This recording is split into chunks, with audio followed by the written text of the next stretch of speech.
नमस्कार, मैं धर्मेंद्र कुमार। प्रगति क्लासेस के YouTube चैनल में सभी का बहुत बहुत स्वागत है।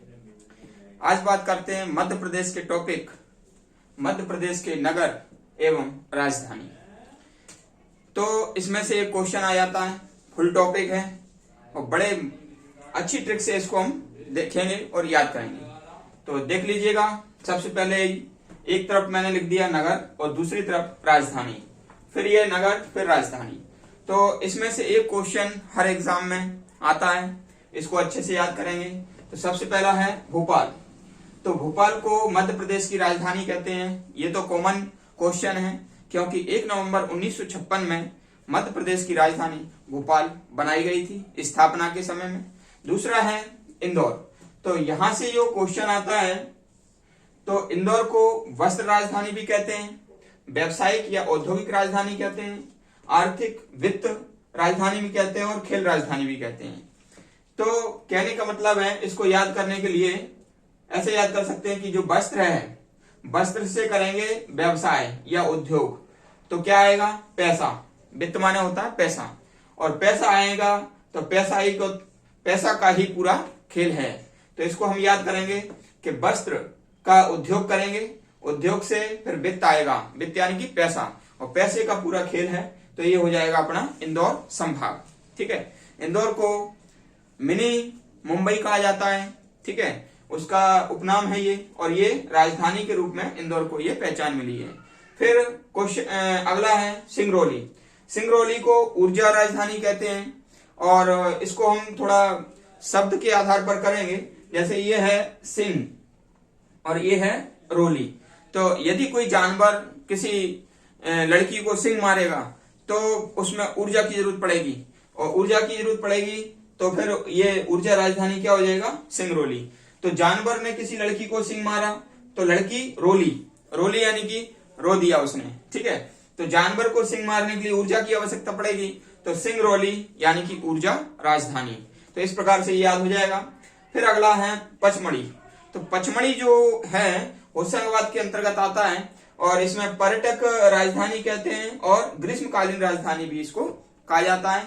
तो पास से पचमढ़ी हो जाएगा और पास से पर्यटन हो जाएगा। तो पचमढ़ी जो है ना पर्यटन राजधानी है, और यहाँ पर पेड़ पौधे बहुत ज्यादा हैं, तो इसलिए ये ग्रीष्मकालीन राजधानी है, क्योंकि गर्मी के समय में यहाँ पर जो है ठंडक रहती है। ठीक है। फिर अगला है मैहर संगीत। तो मैहर को संगीत राजधानी कहते हैं। तो इस प्रकार से ये आपको याद हो जाएंगे।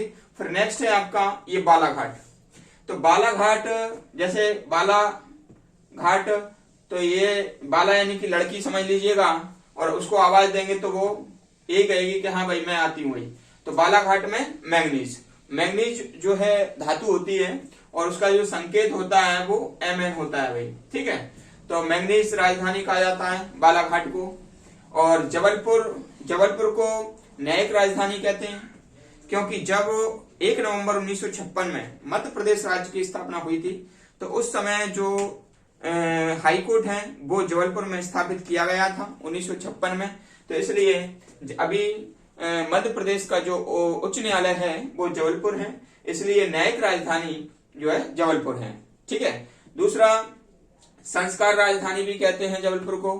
तो एक संस्कार राजधानी होता है और दूसरा होता है संस्कृति राजधानी।